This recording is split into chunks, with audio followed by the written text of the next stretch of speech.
Jesus Christ, he was threatened. The prophet said he would ride a donkey to Jerusalem. You know the story.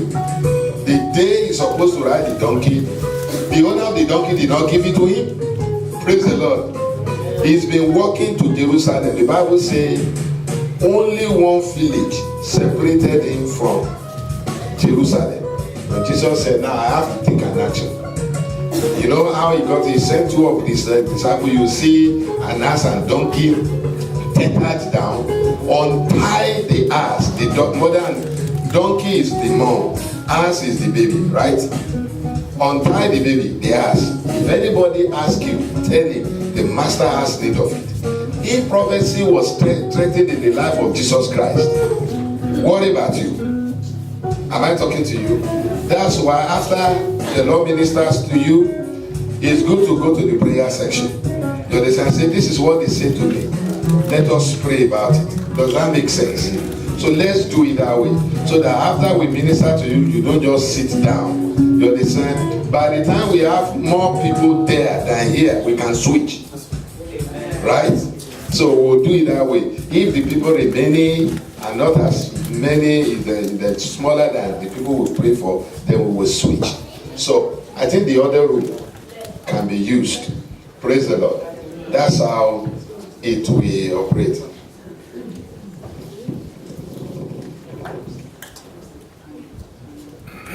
Okay, normally this is a believer's meeting. You understand? The Spirit can move on anybody. So if we prophesy, if the Lord is ministering something to you, you are free to say it. Does that make sense? Hello? Yeah. So it is not about, this is the only person that can prophesy. No. The Spirit of God is in all of us. So, but we call some people forward, you understand, because they've been flowing in prophetic gifting before, you understand, they can always kickstart it. But all of us being in the mood of receiving, you understand, that is how it's going to happen. But before we go into ministration, we will have prophetic school. Now, prophetic school is about discussion, is about teaching, you understand, on how we can follow the Holy Spirit. We hear from the Lord. That is what we will do now. You understand? I just want us to do it maybe for about 30 minutes. Because our time is gone, that we have enough to talk to everybody. So when we start the prophetic school now, and 30 minutes at the most 40 minutes, then we'll begin to minister. And I want to get a timekeeper to make sure we don't exceed it. So, okay, you be the timekeeper. Okay. I know you will do the job. 30 minutes or 40 minutes? No, maximum 40 minutes. When it is 30 minutes, just let me know. Okay? Immediately it is 30 minutes, just speak to me and say, hey. 30 minutes too small. Huh? For a prophetic school, 30 minutes is small. But I'm looking at, you know, the time to minister to people. You understand? That takes more time, so we want people to be ministered. Amen. Let's extend this chair. Let all the ordained ministers of God sit with me. Okay. Reverend Rhoda and Reverend Rhoda? Yeah. Reverend and Reverend Rhoda. So, all the ordained ministers, please sit with me. Reverend, hello. Woman of God. You have to join and answer the questions. And I think Reverend. Just extend here. Yeah.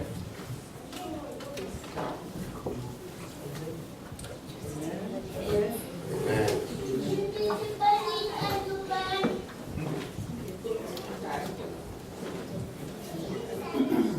Yeah, that's good.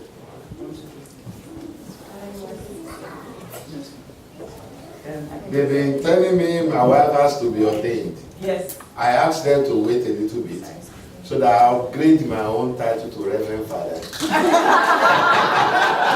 I'm a Reverend and I'm a Father. So when that happens, she can become a Reverend. Amen. Amen. Now, the purpose of prophetic school is to teach us on how we can know the voice of the Lord. You understand? Because when you cannot pick the voice of God, you are disinherited. If God is speaking to you and you don't know how, you understand? How will you survive? So the way we will do it is that I will make it like discussion with us. Each of us can share our experiences. If we have to talk one by one, it will take us a long time. But I will just start it and ask for contribution. And any of you can talk, just talk. This is in the prophetic atmosphere, we are all equal. You understand? God is the Father, we are all His children. You understand? There is no hierarchy here. So if you have something to say, we don't say, who are you? Put down your hand. Well, we dare not do that, you understand? But so that we have order and, the program. That's why we have some people sit. You understand? Because there is no way, somebody must lead. So to have some form of order and formality to it. That's why we're here. So, and I want you to come closer. Please come closer. Pull your chair closer. Actually, this... It's fine. The reason why is when you start, it will be easier. The room is small, so when you start ministering... Okay, I will have some. You'll have some. Okay. But if I cannot see your face, like Kathy's face, I can't see. The face is so beautiful. Will you... Okay, yes. Move closer. Okay. Please find an empty chair. Please, in the front of you. Let's move closer. No chair is reserved for Amen. So, start timing now. Just start it now. Praise the Lord. Now, I want us to understand something very, very important. And number one thing we need to understand is this. We cannot pray against prophecy. It's a waste of time. Whatever has been prophesied that will happen in the end times, you can't pray against it. Wow. You understand? What can we do? You can only pray that you are part of God's remnant. You understand? That will stay on God's side. Then, to be among the God's remnant, you must stay with the word of the Lord. If you don't stay with God's word, there is no way. You understand? The spirit of the end time will not affect you. Good to see you. You understand? There is no way. And there are some powerful scriptures there. I want the men and women of God to contribute to that. And if you want to say something about that it does not make sense. The Bible says in the end times, for example, people will worship themselves. You understand? There's nothing you can do to that. They will be lovers of themselves. They will self-worship. They will idolize themselves. It's whatever they please. Nobody can talk to them. They don't care about God. You understand? They don't look up to nobody. They are just there to please themselves. You understand? It's like what my dad told me. If you are dissatisfied with the 10 commandments, there's only one option. You say, Daddy, what is the option? We say, the 11th commandment. What does he say? Please yourself and face the consequences. So my dad would say, is it the 10 commandments you want or the 11th commandment? So that is it. It is the era of the 11th commandment. That's what is reigning now. Just please yourself. You face the consequences here and in the world to come. So, but this is what the Bible says to us. Isaiah 59:21. Isaiah 59:21. Quickly say, as for me, this is my covenant with them, says the Lord. My spirit that is upon you, and my words which I have put in your mouth shall not depart out of your mouth, nor out of your children's mouth, nor out of the mouth of your seeds, right? Your posterity, says the Lord. It's a covenant that the word of the Lord is in your mouth and the spirit is upon you.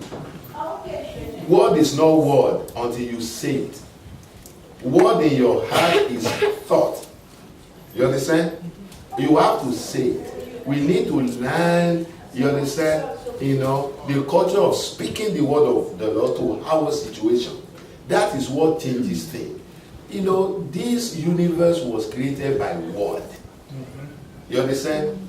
Word governs this universe. The Bible says the power of life and death is in the tongue. You understand? That's what the Bible says. It says, by your word, you will be condemned or justified. Words are very important in the spiritual realm because words, you understand, is an act of authority as well. That is how God created. This planet, this earth, it was created by word. And let me tell you, words still rule over this planet. So, what are the words in your mouth? You better stay with God's word. I don't have time to cite an example, so many examples, you understand, of the power of words. I have a friend that I led to Christ. He was a Muslim. And he gave his life to Christ. And he asked me, what are my powers? His father was a politician. Yeah, he said, now that I'm a Christian, I can't use charms, all those things he was using before. What are my powers? I said, number one, you are spirit-filled, and you have your mouth. Your mouth is your weapon of mass destruction. So when you wake up in the morning, anybody that can determine your faith, mention them and speak to their spirit. That I carry grace, you will not disgrace me. Say all your lecturers who were students in the university, mention them and say, whatever I write for you is correct. Amen. You must favor me. Mention them by name. Before you sleep, mention them by name. He married as a student. His HOD was his driver. I was the best man, so I was in the car, I knew. You understand? It doesn't happen in Africa. That your lecturer will be your driver. Not even lecturer, head of department. They love them like crazy. Me that taught him, I wasn't doing it, so my lecturer didn't like me. So it's not what you know, but what you put to practice. In short, the word of God can mold your circumstances. You use it to create the atmosphere you want. You speak the word to your situation. You understand? It is very important. Joshua 1:8 said the same thing. Acts 20:32 says, I commend you to God and to the word of his grace, which is able to build you up and give you an inheritance among all them that are sanctified. The word of God is able to build you up and give you an inheritance among all them that are sanctified. You understand? If you don't connect with the word of God, you will disinherit yourself. The word will build you up and give you an inheritance, your own allotment, your inheritance in Christ. You get it through the word. You understand? And so much, love the word so much. And when my friend became a professor in Nigeria, I told them, I'm upgrading my title. I'm Reverend Confessor. You professor, I confessor. I confess the word of God. So till today, when I go home, they call me Reverend Confessor. Of course, the confessional prayer Bible is there. So it's not for joke. You need to confess the word of God. God is waiting for what do you say. Any situation you run into, what do you say? You understand? He's listening to what you say. He told Israel, he said, I will do, he said, I have heard what you said. I will do as you have said. You understand? Numbers 14:28. Thank you for that. I will do exactly what you said. Numbers 14, 28. Thank you, my sister. Am I talking to you? So, what is it governs the universe. I've said that. It will govern your life. And don't forget the incident in Mark 11, when Jesus spoke to a tree and it became, withered. Your words are very powerful. Let me tell you this. What you are now is not as a result of prayer you prayed last year. It's accumulation of everything you've been saying in prayer and in everything in the past. That's what results in what you are now. So friends, you must speak. When you don't speak, you understand? You are cheating on yourself. It's very, very important. So, number 4 point I quickly want to make before I threw it open is we need to know the voice of the Lord. The word of God, yes, great. But if the Lord wants you to leave America and go and become a missionary in India, you won't read that in the word of God, right? So you need the voice of God as well. If you don't know the voice of God, you understand, hey, there will be serious trouble. In 1 Kings chapter 19, verse 11 to 13, we see Elijah went before the Lord. There was earthquake, there was fire. That's what we think God will use to speak to us. Let the Lord speak. Let this house vibrate so that I will know it is your voice. No. The Bible says the voice of the Lord come in a still small voice. So what does that tell us? If you don't know how to quieten your mind and be attentive and meditate, you can't hear the voice of God. You understand? It will be very, very difficult. Then John 10 verse 16 and 27 says, my sheep know my voice, and I know them, and they follow me. If you belong to Jesus Christ, you will know his voice. You will know when God is speaking. That's what he said. So you have the ability to know his voice. Why? God speaks to his spirit and the word of God in you. You understand? If you don't have the spirit of God in you, he can't speak to you. Because when he speaks, he's speaking to his spirit inside of you. You understand? When he speaks, he's speaking to his word. The word of God is a vocabulary in the spirit realm. If you don't know the word of God, your vocabulary will be scanty. It will be difficult to speak to you. Am I talking to you? The word in you is a vocabulary. The more you know the word of God, the easier it is for God to speak to you. You understand? That is how it is, friends. That is how it is. Numbers chapter 11, verse 29 to 25 to 29. Numbers 11, 25 to 29. We saw, when Jethro advised Moses, you can't cancel everybody. You can't judge them. You will die. Appoint elders. If he appointed 70 elders, do you know what God did? God did not just send the spirit from heaven on the 70. He took of the spirit, of God on Moses, and he put it on the 70 elders. What is that, saying to us? You can only work with people who have your spirit in them. That is the truth. You understand? You can only lead people who have your spirit in them. Otherwise, it's rebellion that will be happening. If your spirit is not in them, you can't lead them. You understand? And God only always speak to the spirit that is in them. So that when Moses speaks, those leaders can understand and obey and follow. It has to be the same spirit in Moses that is in them. Am I talking to you? If you marry somebody who has opposing spirit, you are in trouble. Because you cannot speak the same, you can't understand the same. The sixth point is that God only speaks when we pay attention. He doesn't speak to somebody not paying attention. Exodus 3, verse 2 to 4. When the bush was burning, not consumed, the Bible says, verse 4, when the Lord saw that Moses turned around to look, he spoke. The Lord was waiting for Moses to pay attention. Until he paid attention, he did not speak to him. Hey, God does not speak to you, not to me. Did you pay attention? You understand? It is in his character. If you pay attention, he will speak. If you don't, he will not. So that is why quiet time is very important. When you are in the presence of the Lord, worshiping him, so he can speak to you. 7th, the Lord speaks to us through sign language and spiritual gifts. The spiritual gifts is straightforward. You can dream, you can see a vision, you can be given a prophecy, you can get a word of wisdom, word of knowledge. Majority of the gifts of the Spirit is to enhance communication with the Lord. You understand? See how many I've mentioned. Prophecy. You understand? The discerning of spirit, vision, dream, that is the category. You understand? Word of knowledge, word of wisdom, interpretation of tongues, diverse kind of tongues. These are the gifts that target communication. So, if you cannot commune with the Lord, you understand? If you don't understand my language, I don't understand your language, I can't marry you, we can't marry. How do we speak? Sign language?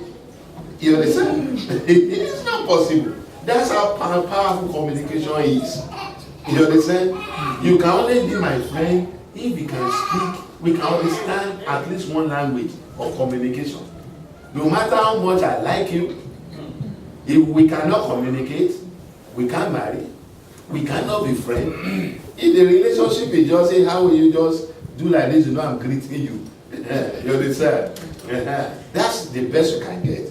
Communication is very important. Now look at Judges 13, verse 24 to 25. Talking about, Samson. He said, Judges 13, 24 to 25. The woman gave birth to a boy and named him Samson. He grew and the Lord blessed him. 25. And the Spirit of the Lord began to stir him while he was in Mahanel Dan, between Zorah and Eshtaol. What is the meaning of the Spirit of the Lord began to stir him? King James began to move him, began to sensitize him. You understand? So that he will understand the sign languages. It's not every time you hear voice or you see vision. You understand? Even parents don't always communicate with words. You can look at your son and he knows he's in trouble. You understand? Yeah, just mere look. You understand? You know it's trouble at times. Women, my wife will do like they don't pinch the child. Get it? That's it. At times the Lord pinches you. You understand? It's not always, you understand, God will speak. He uses sign language. We need to know the sign language God is using for us. We will discuss that later. Latest. The last one, sorry. Expect to hear from God. Put yourself in hearing mode. You understand? The Bible says, Proverbs 23:18 said, for surely there is a name, and your expectation shall not be cut off. The expectation of the righteous shall not be cut off. If you put yourself in the hearing mode, you will surely, you understand, hear God. But if you are so noisy, you don't think about God, you just take your action, you don't care what God think about it, you don't ponder in your heart, how do you want him to speak to you? In rounding up, I like one description of Jesus Christ. He said he was mighty in words and in deeds. You understand? Word was mentioned first. If you are mighty in words, you will rule the earth. I promise you. You understand? If you are low in the word, you can't be a strong Christian. So this is some of the ways, how you need the preparation you need to have before you can say, yes, God speaks to me. So I want to throw it open. Let us share experiences, on what I've said, or if there is anything I've not mentioned, let's share experiences. How can a Christian, you understand, be led by the Holy Spirit? How can? Romans 8:14 says, as many as are led by the Spirit of God, they are the sons of God. And like I said last night, the converse is true. As many as are not led by the Spirit, they are not the sons of God. You understand? Because there's no way to make it whole if the Spirit cannot lead you. You understand? That means you own yourself. Amen? This beautiful piece is so beautiful. But it's useless if you cannot connect wirelessly. You understand? If you can't connect the Holy Spirit wirelessly, there's no way you can even you can be of any benefit to him or to anybody. So some Christians are lost. You understand? The wireless, God's Wi-Fi is trying to connect to them. They can't connect. Yes. What resonated particularly, everything that you were saying resonated with me. Yeah.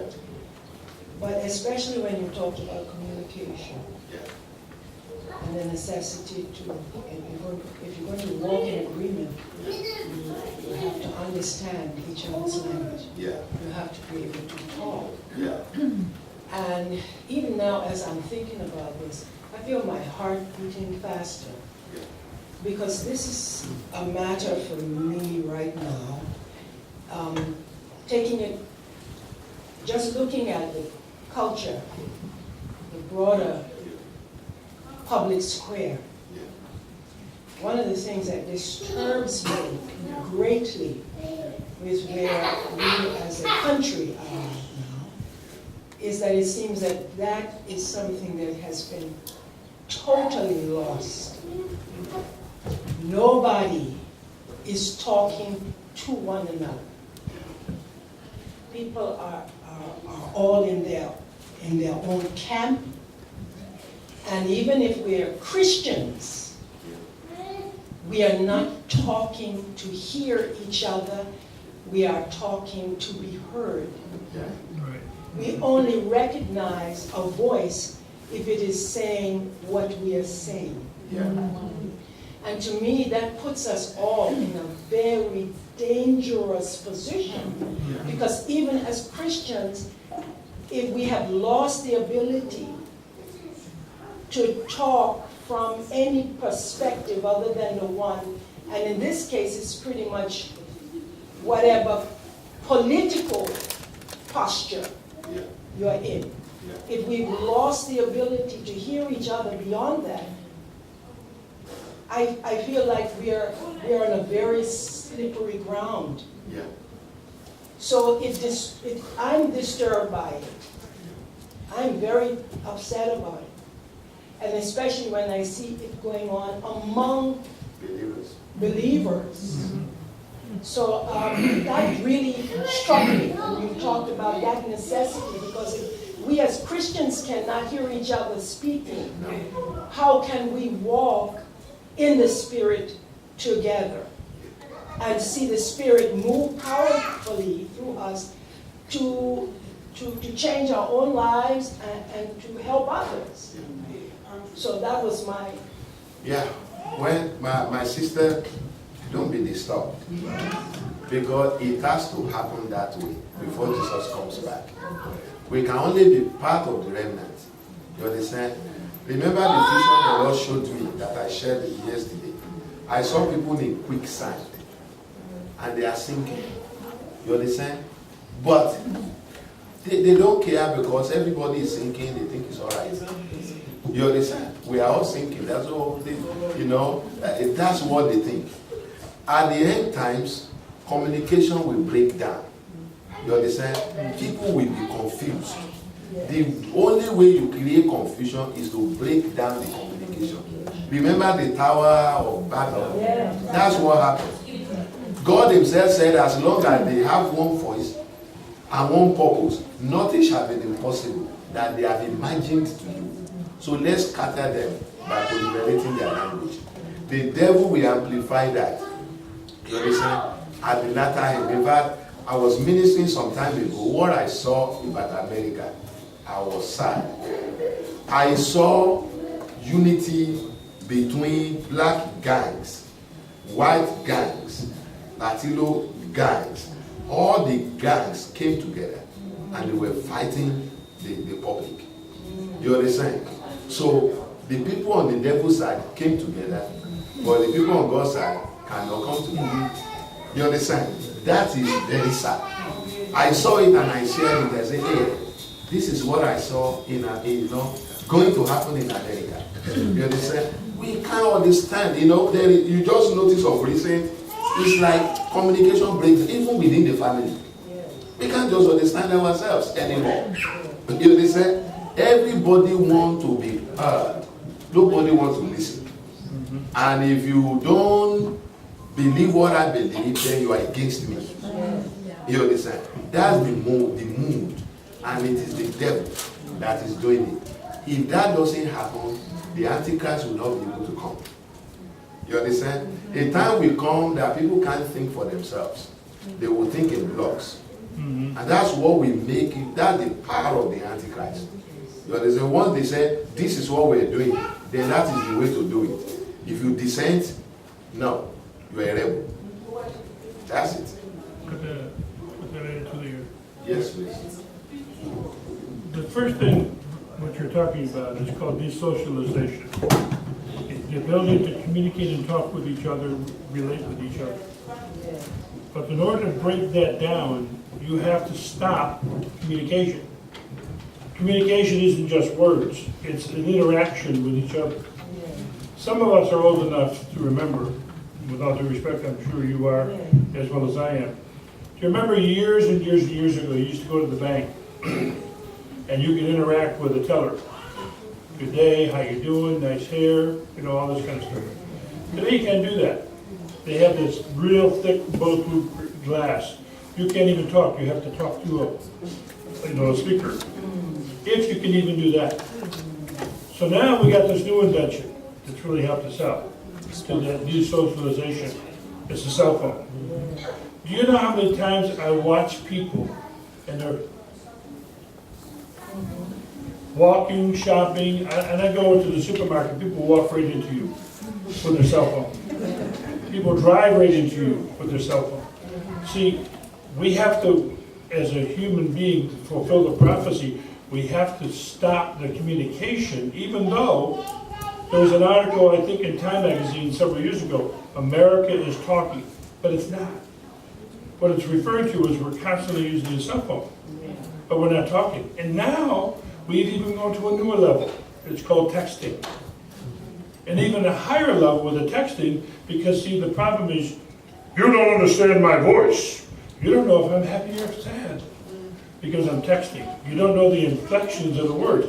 So we came up with a new invention called emojis. Smiley faces, frowny faces, teary faces. So how far we have come away from communication. In 1 Corinthians 15:46, it says, first in the natural, and then in the spiritual. If we're doing this in the natural, then what are we doing in the spiritual? How do we expect to hear from God? God does not text mess. He doesn't do emojis. I think I'm pronouncing that right. Emojis? Okay, emojis.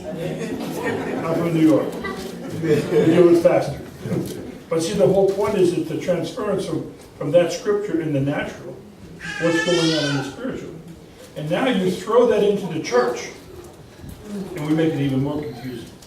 So just like Pastor Babalo was saying, the gangs, they can work with each other. Why? Because their goal is the demise of the righteous. The righteous should have the demise of the unrighteous, but we don't. Exactly. See, that's where the problem is. Exactly. We have to relearn, we have to be retaught how to talk to each other in language. Not with our cell phones, not with computers, not with texting. When's the last time you actually received a letter in the mail with a U.S. postage stamp signed by someone that you know and cares about you? When I was in the military in Vietnam, I'd get letters. My son was in Iraq and Afghanistan. They're working with laptops, not just for military purpose, so they can talk to their wife or their husband or their children back home. So you got to be kidding me.